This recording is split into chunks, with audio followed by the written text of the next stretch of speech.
ओम विश्वानिदेव सवितुर्दुर्तानि परासु यत् भद्रं तन्मयासु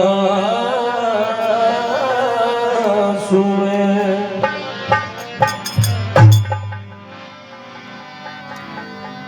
स्वस्ति पंथा मनुचरे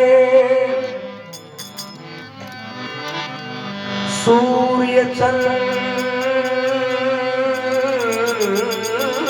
चंद्रमसाविवे पुनर्दत्ता गणता जानता संग में मही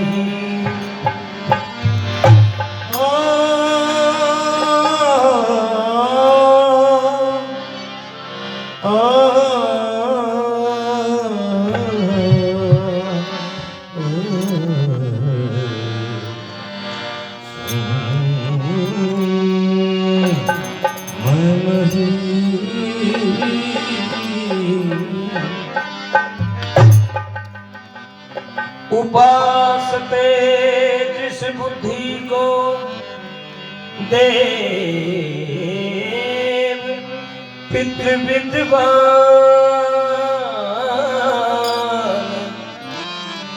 या अग्नि मेधा वही प्रभु की से मुझे प्रदान।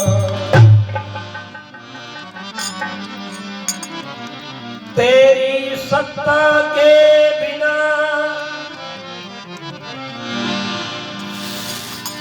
तेरी सत्ता के बिना हे प्रभु मंगल मूल पत्ता तक हिलता नहीं प्रभु मिले न कोई।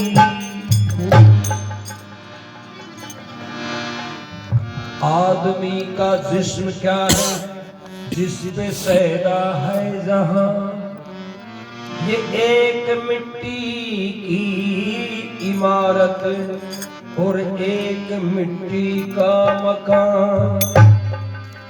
खून का गारा बना और ईंट जिसमें हड्डियां चंद सांसों पे खड़ा है तेरा ये ख्याले आशिया। मौत की बरजोर आंधी जब इसे टकराएगी और देखना तेरी इमारत ये एक दिन खाक में मिल जाए। हम चले थे एक दिन शहर को, दिल में ये अरमान थे, एक तरफ हरियाली भाई एक तरफ शमशान थे।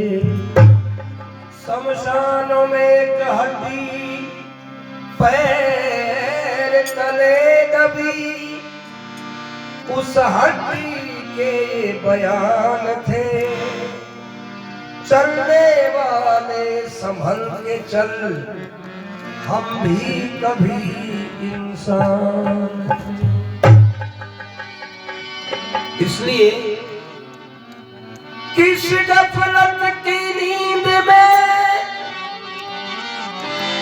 तू तू सोया है निर्भागी, ये तेरी उम्र बीती जा रही, तू जाग मुसाफिर, जाग मुसाफिर जाग जा, मूर्ख करने चेत, और फिर पीछे क्या बन सके जब चिड़िया चुग गई, पर चुग गई सो चुग जान दे, तू रात हरी सोहेत, वो प्रभु ऐसे दीन दयाल है, तेरो फिर निपजा दे। आज हम जिस आत्मा के निमित्त ये संकीर्तन कर रहे हैं, एकादशा, ये हमारी सनातन परंपराएं हैं। हमारे बुजुर्गों ने अनुभव कर करके हमारे जीवन के काम आने वाली ऐसी परिपाटियां निश्चित कर दी, जो चाहते हुए या ना चाहते हुए भी हम उनको निभाते हैं, और निभाते हैं तो कहीं ना कहीं उसमें कोई ना कोई हमारा भला जरूर छुपा रहता है। ये हमारे सनातन धर्म में ही इतनी बातें लागू होती हैं, इसलिए क्योंकि ये तो सबसे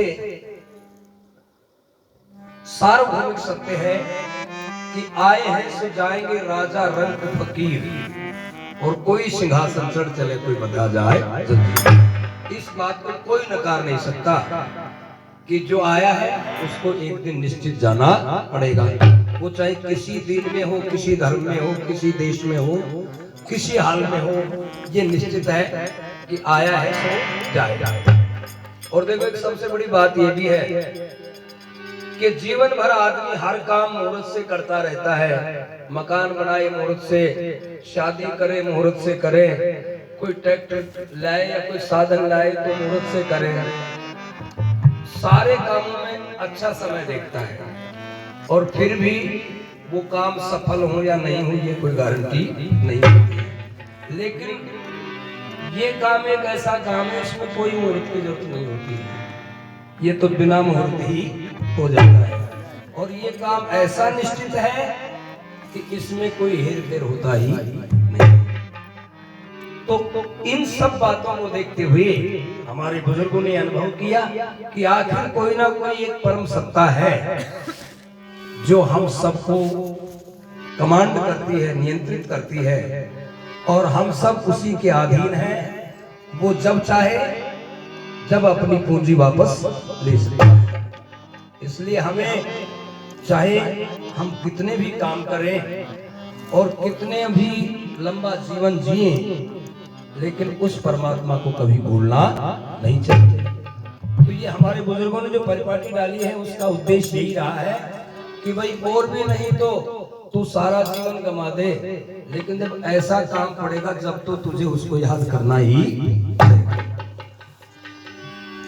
भगवान के नाम का संकीर्तन इसलिए करना चाहिए। इस कीर्तन में ही इसका अर्थ छुपा रहता है। कीर्तन यानी जिस काम को करने से इस तन की मुक्ति हो जाए, इस शरीर से इस जीव का ये बंधन छूट जाए, यानी कीर नाम है मुक्ति का, मोक्ष का, निर्वाण का। और हमारे सनातन धर्म में 4 मुख्य पुरुषार्थ है, जिसमें से धर्म, अर्थ, काम और मोक्ष। सबसे जो प्रमुख है वो मोक्ष है। मोक्ष के लिए देवता लोग भी तरसते हैं। तो ये मोक्ष जब मिलने का प्रयोजन हर जीव करता है, प्रयास करता है, तो उसका तरीका हमारे महापुरुषों ने, हमारे संतों ने, हमारे बुजुर्गों ने सबसे सीधा साधन बताया है कि कलयुग केवल नाम आधारा, सुमिर सुमिर नर उतरे। भगवान के नाम के संकीर्तन के अलावा कोई दूसरा सरल साधन इसका हो ही नहीं सकता। तो जितना हो सके जीवन में उस प्रभु के नाम का बार बार उच्चारण करना चाहिए, बार बार श्रवण करना चाहिए, बार बार उसको याद करना चाहिए। और एक बात और भी, कई लोग ये कह देते हैं कि राम राम राम राम करते रहो, क्या फायदा होगा। लेकिन हमारे अनुभवी संतों ने तो यहाँ तक भी कहा है कि तुलसी अपने राम को रीझ भजो चाहे खींच, कैसे भी भजो लेकिन भजो। तुलसी अपने राम को रीझ भजो चाहे खींच, जमी पड़े सब नीपजे उल्टे सीधे। इसलिए आप 1000 नाम लो, कहीं ना कहीं कोई ना कोई नाम तो जरूर सार्थक होगा। तो हम सब मिलकर के आज स्वर्गीय माता जी, क्या नाम था, भगवती देवी, जिनका नाम भी भगवान का ही नाम है, ये सारी सृष्टि भगवती देवी की है। और वैसे ये जो परिवार है ये भी प्रजापति जो परिवार है स्वयं ब्रह्मा का स्वरूप है, सृष्टि के करने वाले हैं, ये रोज नई सृष्टि बनाते हैं, इसलिए इस समस्त प्रजा के पति हैं। तो ऐसे परिवार में इस महान आत्मा ने पूरा जीवन अपने परिवार के लिए, अपने धर्म के लिए, अपने समाज के लिए और उस परमात्मा के स्मरण में जिन्होंने बिताया, आज हम सब उन्हीं के निमित्त भगवान से प्रार्थना करते हैं कि उस आत्मा को शांति सुकून मिले, इस पिछले परिवार में शक्ति और संबल मिले, हर प्रकार की मौज बहार इस परिवार में रहे, कोई विघ्न बाधा हमारे परिवार में नहीं आए। सब बातों को देखते हुए और सबका एक ही सार है कि हरि के भजन बिना जिंदगी बेकार है, बस राम नाम सार है, बस राम नाम। तो ये राम का नाम क्यों लेना चाहिए, यहीं से मैं भजन शुरू करता हूँ और उम्मीद करता हूँ कि आप लोग इस भजन में पूरे मन से श्रवण करेंगे, इस सत्संग की सार्थकता होगी, क्योंकि गायक में गुण एक है, श्रोता में गुण 4, दोनों की दृष्टि एक हो तो हो जा बेड़ा। तो इस भजन को श्रवण करते हुए और आज के कीर्तन को सार्थक करेंगे। बोले रामचंद्र भगवान की।